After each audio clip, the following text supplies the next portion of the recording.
Have you ever found yourself wondering why some people just consistently achieve their goals, seeming to build success upon success, while others, despite having maybe incredible talent or putting in immense effort, seem to fall short?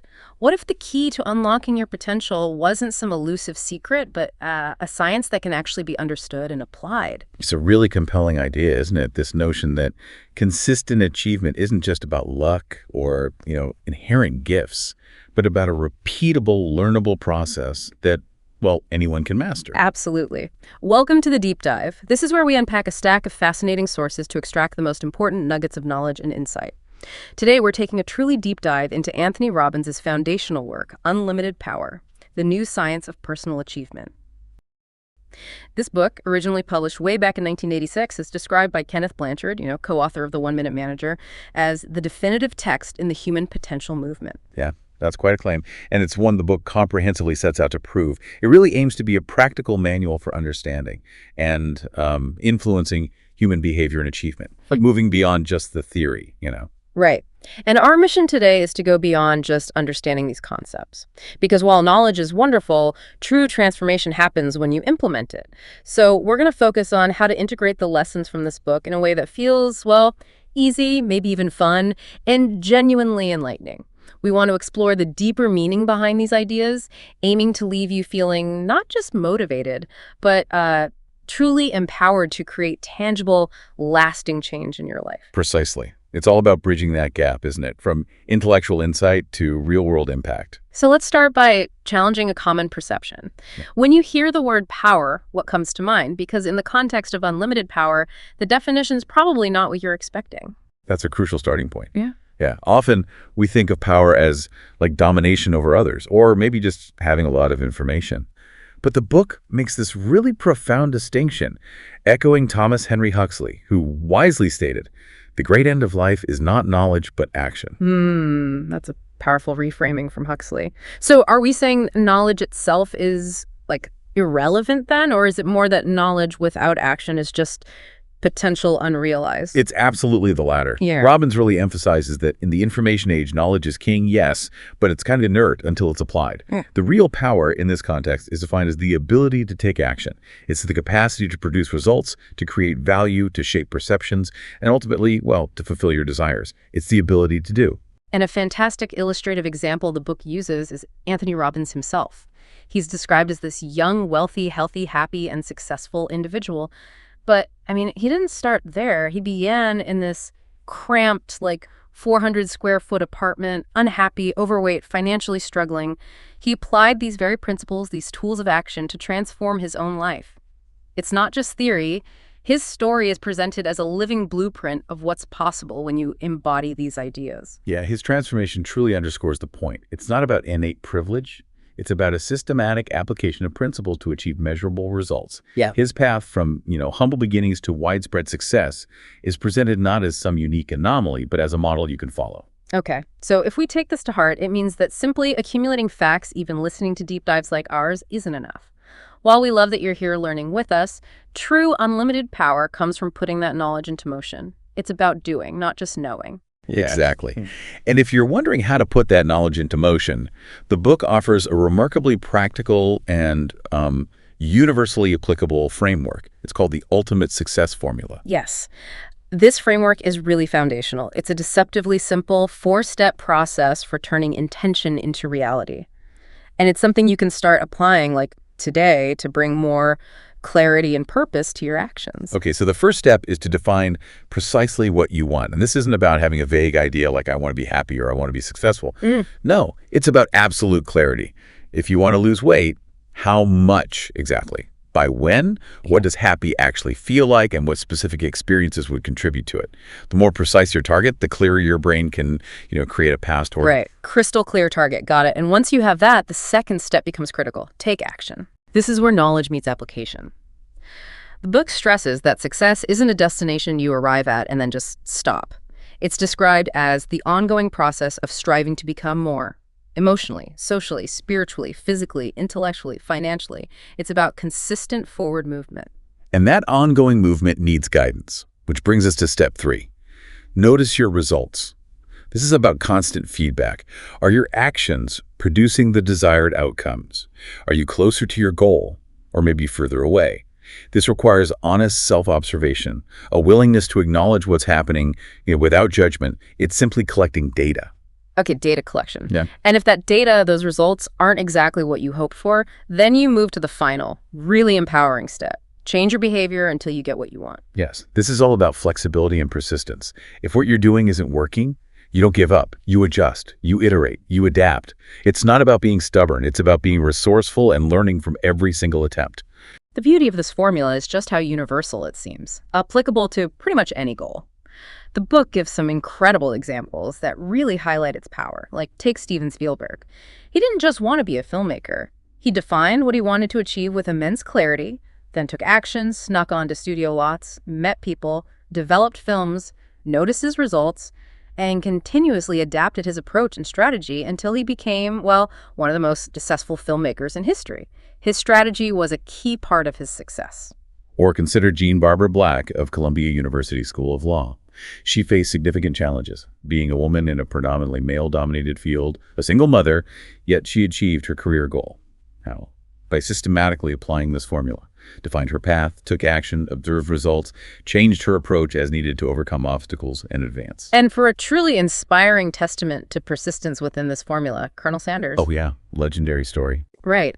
He was rejected, 1,009 times before finding success with Kentucky Fried Chicken? His ability to produce that result required enduring over 1,000 no's to his idea. Yet he persisted, communicating his vision, adapting his strategy, until someone finally said yes. 1,009 rejections. I mean, that number alone speaks volumes about persistence, doesn't it? It really underscores this idea of results over failure. Totally. This formula provides such a clear, actionable path forward for anyone, really, regardless of where they're starting. It makes achievement feel like a process, not, a lottery. And beyond this formula for action, the book dives into the very characteristics of those who consistently achieve. It outlines what it calls the 7 pillars of excellence. Yeah. These are traits that successful people don't just act upon, but they truly seem to embody. They're described as 7 basic triggering mechanisms, crucial for consistent achievement. Okay, so beyond just the how-to formula, Robbins gets into the mindset and the character traits, the 7 pillars. Expert, what's the first cornerstone of this excellence? What's pillar number 1? That would be passion. Yeah, and it's not just like a casual interest, right? Right. Robbins describes it as a consuming, energizing, almost obsessive purpose. It's that sheer force of drive that pushes people forward, the fuel that powers their success train. Think about Pete Rose's singular passion for baseball, or maybe Lee Iacocca's intense drive that took him from humble beginnings to leading Chrysler. It's that deep personal commitment that fuels everything else. So it's that unyielding inner fire. Okay. Correct. But how does that passion then connect with our beliefs? I imagine belief is the next pillar. It connects powerfully. The second pillar is belief. And that exclamation point is certainly deserved, I think. This is an unquestioning conviction in what you want and that you will achieve it. The book says, what we believe, we will be. It's the belief in yourself, in your mission, and in what's possible, even when you face setbacks. Abraham Lincoln, for instance, he failed in business, was defeated in legislative races, lost multiple congressional and senatorial races, even had a nervous breakdown, but eventually became president. His belief in himself and his purpose was just unwavering despite countless setbacks. Wow. Okay, so with that unwavering belief then comes strategy. It's not enough to just want something and believe in it, right? You need a plan. But is this just about detailed steps, or does Robbins talk about the flexibility of strategy? That's a crucial distinction. Yes. While it's about having an organized way to apply resources, it's definitely not a rigid, unchangeable blueprint. It's about knowing how you're going to get there, but being prepared to adapt that how based on your results. Remember the formula we just discussed. Steven Spielberg, again, provides an excellent example. He had clear strategies for filmmaking, but he was always adapting them, always learning and refining his approach. Ronald Reagan, too, despite his background as an actor, became a master communicator by employing specific, adaptable strategies in his political career. Right, adaptability is key, and strategy connects very closely with the fourth pillar, clarity of values. What exactly does that mean in this context? This refers to what you deem most important, ethical, and moral in life. Values are described as specific belief systems that make what is right and wrong for our lives. The implication is pretty clear. People without clear values often live unhappy, undirected lives. Why? Because their actions might conflict with their deeper beliefs, leading to internal sabotage or, indecision. It's about having a strong moral compass guiding your decisions and actions. Makes sense. Next up, energy. This one seems obvious, but the book suggests it's more than just being physically active, isn't it? It absolutely is. Right. Energy here encompasses both physical and emotional vitality. It's the sheer capacity to make things happen, to sustain effort over long periods. Think of iconic figures known for their immense energy. Bruce Springsteen on stage, Tina Turner's boundless performance energy, Donald Trump's relentless entrepreneurial dynamism, Steve Jobs' unwavering focus, maybe Katharine Hepburn's enduring presence. These individuals possess this kind of tireless drive that fuels their endeavors. It's more than just being busy. It's about the vibrancy and sustained drive you bring. Yeah, that makes perfect sense. You can't really do anything significant without sustained energy. Now, what about bonding power? This sounds like an interesting one. Bonding power is essentially the ability to connect with and develop rapport with people. Success is rarely a solo act, nor, the book argues, should it be. It contrasts the image of the mad genius working alone with leaders like the Kennedys or Gandhi, who united millions. It stresses that everyone needs to form lasting, loving bonds. This highlights the crucial role of human connection, respect, and mutual understanding in achieving great things. It's about building bridges, inspiring trust, moving people toward a common purpose. Okay, connection is key. And finally, a really big one. Mastery of communication. How is this different from just, speaking well? Yeah, this is perhaps the most fundamental. Communication is the essence of how we interact with ourselves and the world. And the book argues it determines the quality of our lives. Successful people understand this deeply. They are master communicators, whether it's a great parent influencing their child, a teacher inspiring students, or a leader articulating a vision. It's not just what you say, but how you say it, and crucially, how well you listen. It influences your internal dialogue and your external interactions, basically shaping your world. Okay, let's unpack this a bit. Okay. These 7 pillars, passion, belief, strategy, values, energy, bonding power, communication, they aren't just personality quirks, are they? They seem like active choices you can cultivate, traits you can actually work on and develop in yourself. They provide the scaffolding for consistent achievement. Thinking about those 7, what stands out to you listening right now as a trait you might want to lean into more, perhaps starting today? And building on that idea of internal mastery, we shift our focus now to Section 2. This is all about decoding your inner world with NLP. The core concept here, as the chapter title itself implies, is finding the difference that makes the difference. That's a powerful phrase, isn't it? It immediately shifts the focus inward. Because life's challenges, let's be honest, are universal. Everyone faces them. But how individuals respond to those challenges, their internal landscape, that's what truly creates their destiny. And the book ties this response directly to their state. Yes, exactly. State is defined as the sum total of millions of neurological processes happening at any given moment. Think of it like your brain's operating system. It's all the tiny computations, the chemical reactions, the electrical impulses that create your current mood, your energy levels, how you're experiencing the world right now. We constantly move between resourceful states like confidence, love, joy, conviction, and paralyzing states, confusion, depression, fear, anxiety, frustration. The key insight is that the difference between those who succeed and those who fall short often lies in their ability to intentionally manage their state. And this is where the science really comes in. The book introduces neuro-linguistic programming, or NLP. What exactly is NLP in this context, and why is it called the new science of personal achievement? Okay, so NLP is described that way because it's essentially the study of how language, both verbal and nonverbal, affects our nervous system. And crucially, how our internal representations, our mental maps, shape our experience. Think about it like this. Our brains learn patterns. If you consistently associate, say, public speaking with fear, your brain builds a program that automatically triggers that fear whenever you think about it. NLP is about understanding those programs and then consciously rewriting them. It gives you the power to say, no, I'm going to choose confidence here, not fear, by literally shifting the internal signals. It's about direct conscious control over your internal system, allowing you to choose and manage your states rather than being at their mercy. The book's introduction provides such an impactful anecdote about this exact thing. The author himself, before meeting Tony Robbins, suffered from a debilitating public speaking phobia. He'd get physically ill before scenes, even when acting in movies. He tried everything, spent thousands on professional help, but the fear persisted. Yet Tony Robbins, using these very methods, apparently cured him in under an hour. That's immediate transformative power right there. It's a really compelling demonstration of how quickly and profoundly one's internal state can be shifted. And the book doesn't stop there. It offers powerful contrasting examples to drive this home. Consider W. Mitchell. He was paralyzed and severely burned in 2 separate accidents. Devastating. Yet, despite his physical circumstances, he went on to become incredibly successful and happy, even running for Congress. He chose a resourceful state. And then, on the complete other end of the spectrum, you have someone like John Belushi. Hugely successful comedian, achieved immense fame and wealth, yet tragically died of an overdose at 33. The book highlights that he was constantly running on empty internally. This really illustrates that external circumstances don't dictate your internal state or your ultimate success. It's about how you choose to process and respond. Yeah, what's truly fascinating here is you might have thought your feelings were fixed, just an automatic response to external events. But the book suggests you can learn to literally run your own brain, to consciously choose your state and consequently your behavior. It truly empowers you to be the director of your own inner world.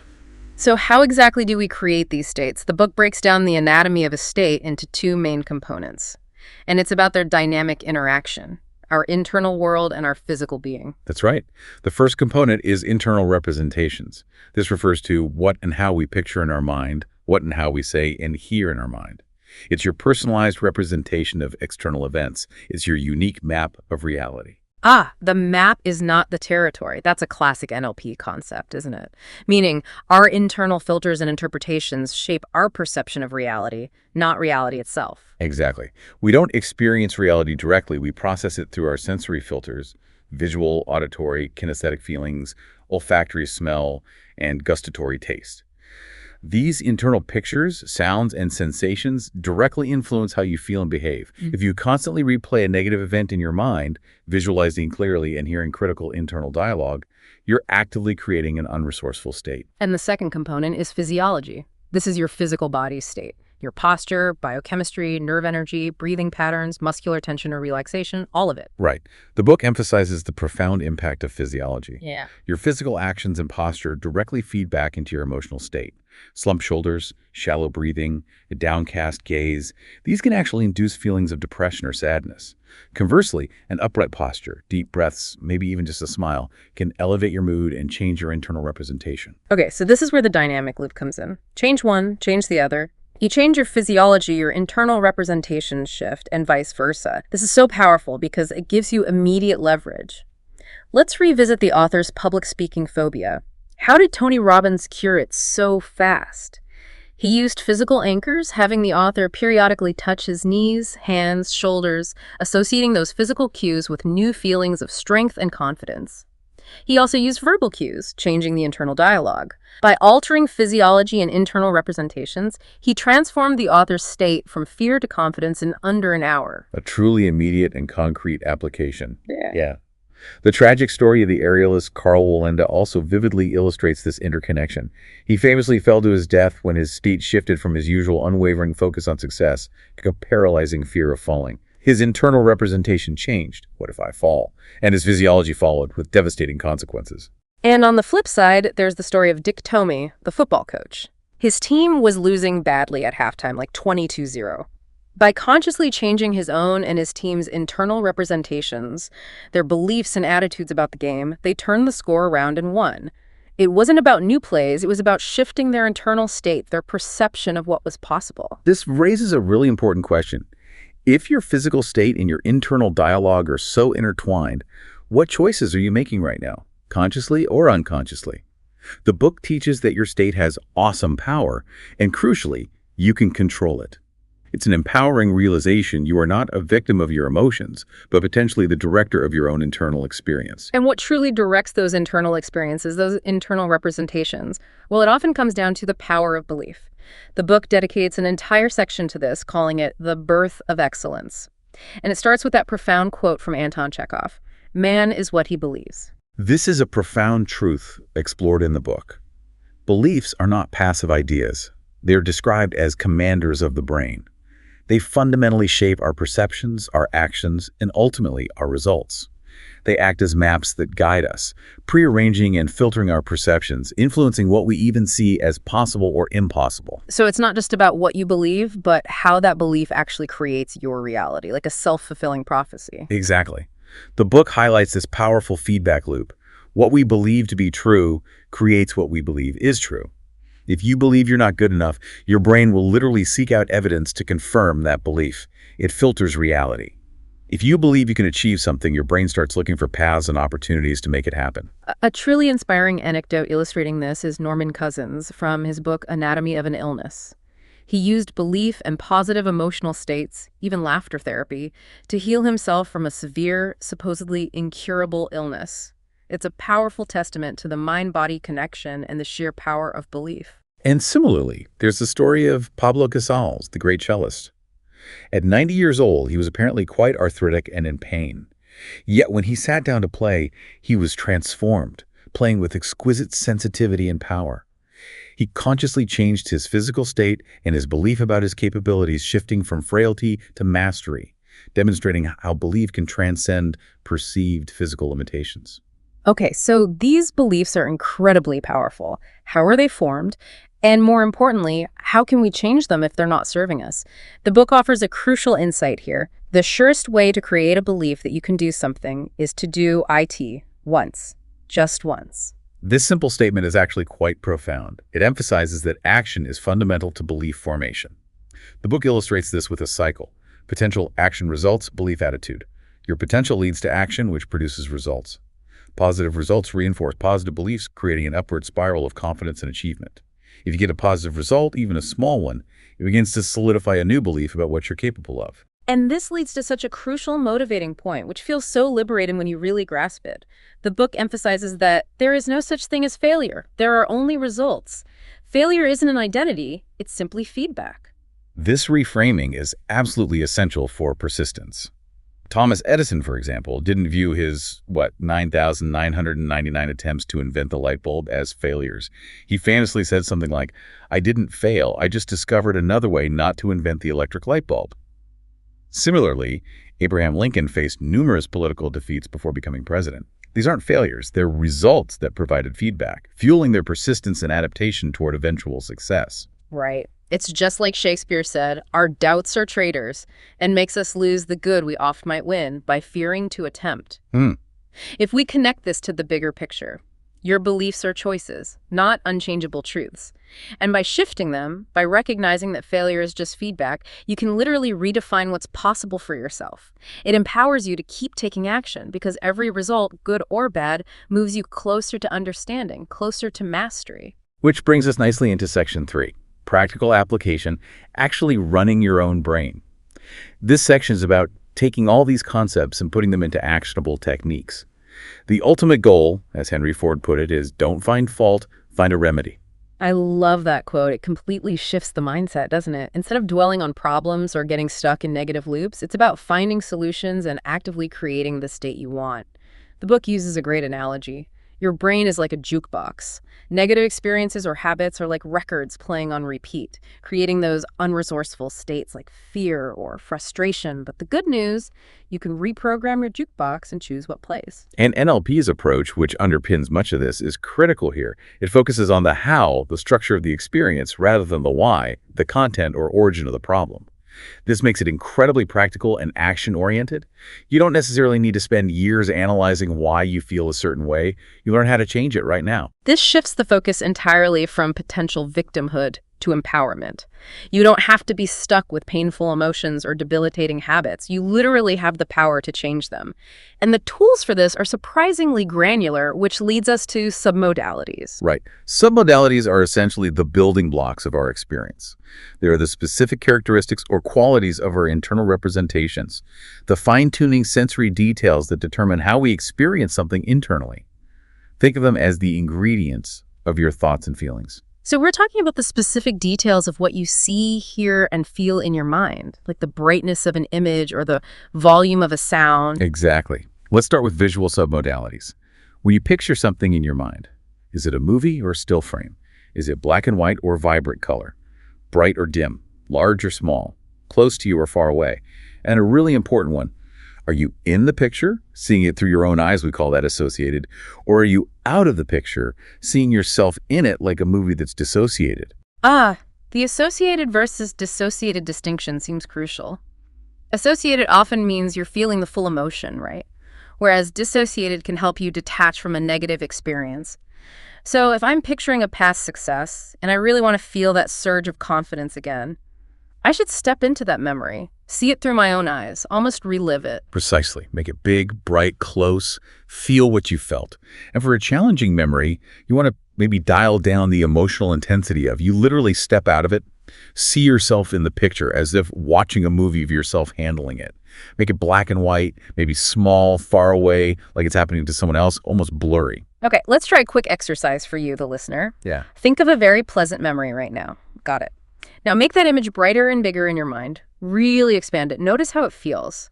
Now think of a slightly upsetting memory, nothing too intense, just slightly bothersome. And try making that image dimmer and smaller. Push it further away in your mind's eye. Make it black and white. What do you notice? It's often subtle, but it can be quite powerful. Moving on to auditory submodalities. These are the qualities of what you hear in your mind. Is the sound loud or quiet? What's the cadence, the rhythm, the tone, the tempo? Are there pauses? Think about how the tone of voice in your internal dialogue affects your feelings. If you tell yourself something in a harsh, critical tone, it feels very different than if you use a calm, encouraging one, right? Yeah, absolutely. And then there are kinesthetic submodalities, which are all about physical sensations. These include things like temperature, hot, cold, texture, smooth through, vibration, pressure, movement, intensity, strong, weak, weight, heavy, light, and density. For physical pain, for instance, you might notice submodalities like tingling, sharpness, throbbing, heat. By consciously changing these qualities in your mind, perhaps imagining a sharp pain becoming duller or a heavy feeling becoming lighter, you can significantly alter your experience of it. Okay, here's where it gets really interesting.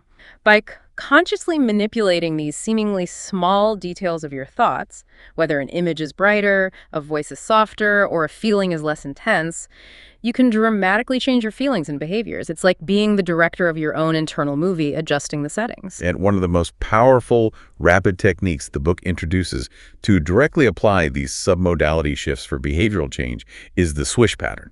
The swish pattern. Yes, this is a fantastic, almost magical sounding technique to repattern undesirable behaviors by running your brain. It works by quickly linking an unwanted trigger, the thing that starts the bad habit, to a desired state or self-image, creating a new neural pathway. It's about interrupting old, unresourceful patterns almost instantly. Okay, let's walk through the steps, keeping it practical so you can try it. 1. Identify the target behavior. What specific, undesirable behavior do you want to change? The book uses examples like biting fingernails or overeating. Be precise about the behavior. 2. Create a clear, current image. Form a vivid internal representation of yourself just before engaging in the unwanted behavior. For nail biting, this would be an associated picture seeing through your own eyes of your fingers going towards your mouth, right about to bite. Make it clear. 3. Create a compelling desired image. Now, create a picture of yourself after having successfully made the desired change. This should be a dissociated image, seeing yourself from the outside, like looking at an inspiring movie of yourself, and it needs to be extremely compelling, really attractive. It should show you enjoying the benefits of the new behavior. For nail biting, it might be seeing yourself with beautiful, well-manicured hands, feeling confident and in control. Make this picture big, bright, and vibrant. 4. Perform the swish. This is the key, and it has to happen very quickly. Start with the current unwanted image large and bright in your mind. In the bottom right corner, or somewhere small, place a small dim version of your desired image. Then, in a fraction of a second, have the current image shrink rapidly and fly off into the distance, or disappear, as the small desired image explodes forward, becoming big, bright, and dominant, completely filling your mind's eye. You can even add a whoosh sound internally as it happens. Swish. Then clear your mind. Think of something neutral and repeat this swish 5 to 6 times, very quickly each time. Speed is important. The deeper meaning here, why this works, is that this rapid replacement literally interrupts the old neural pathway. It breaks the automatic link between the trigger and the old behavior, and it creates a new, more empowering association. So when the old trigger appears, like the urge to bite your nails, your brain automatically flashes to the new desired response or self-image. It's about consciously influencing the inputs that drive your mind. Now, we know that was a lot to take in just by listening, especially the mechanics of the swish. The beauty of it is its speed, but the key is practice.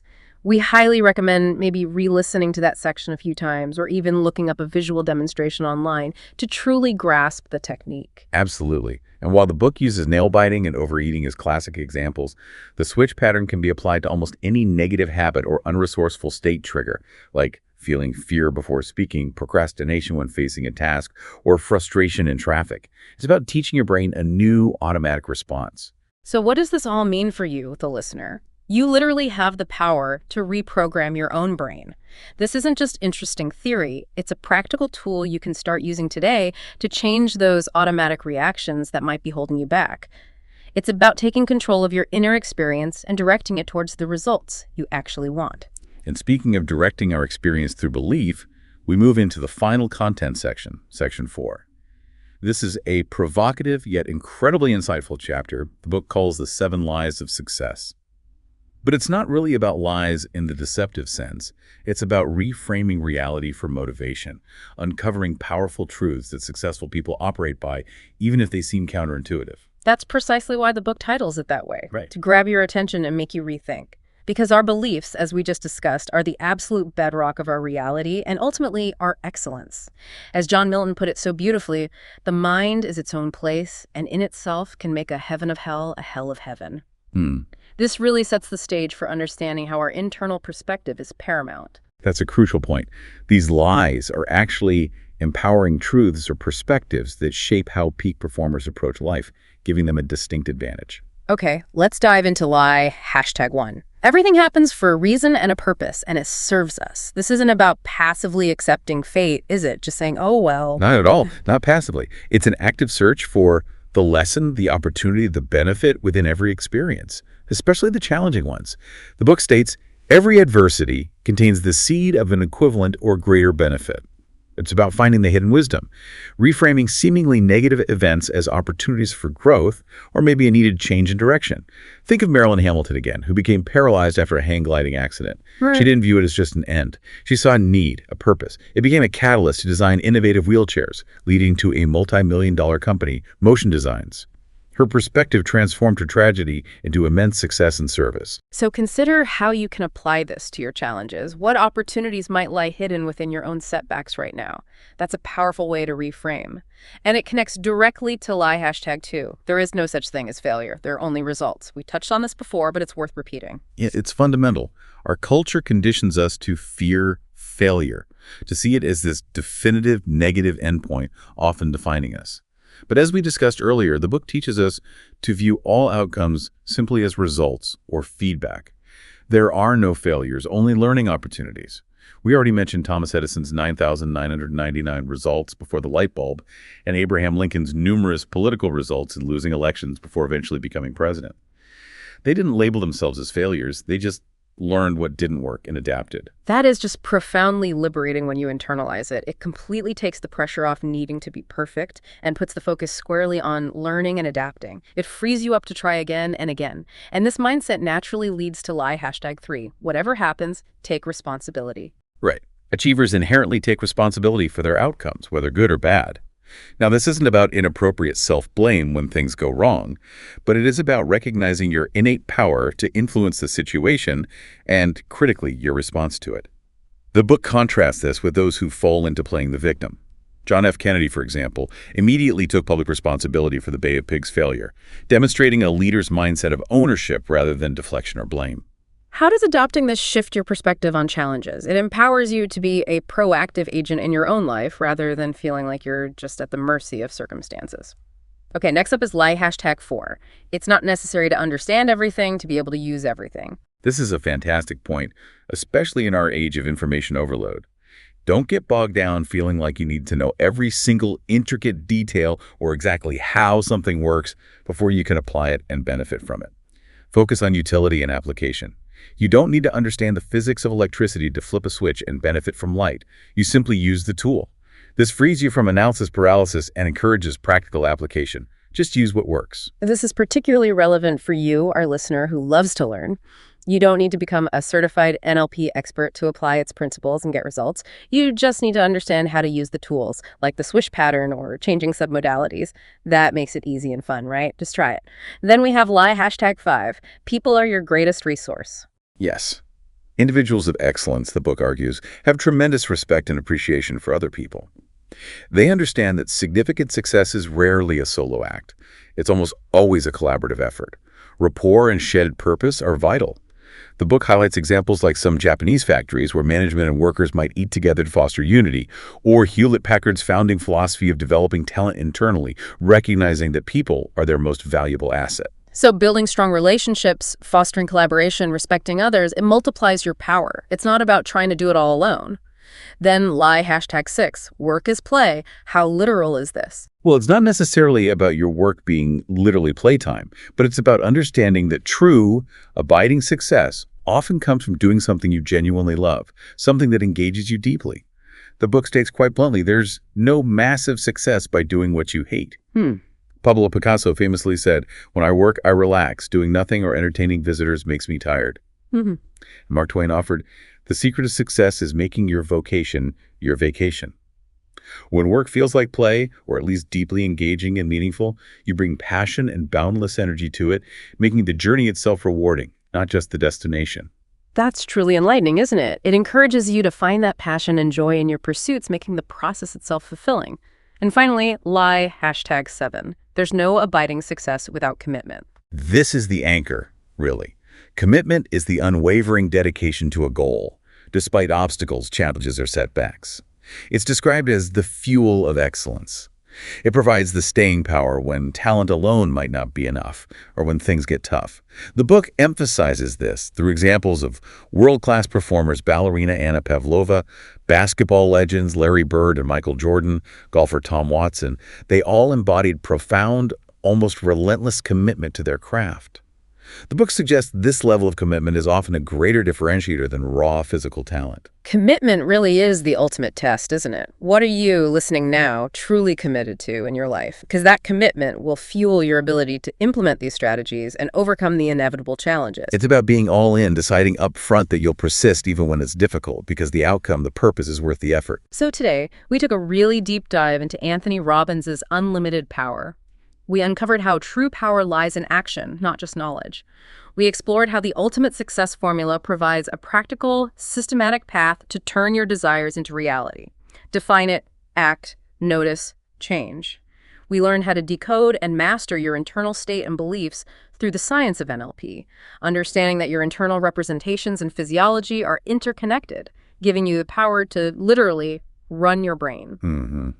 And we reframed challenges and setbacks by exploring those 7 empowering lives of success, uncovering them as profound truths that can redefine your approach to achievement, shifting from victimhood to proactive agency, from fear of failure to embracing results as feedback, and from going alone to leveraging collaboration and commitment.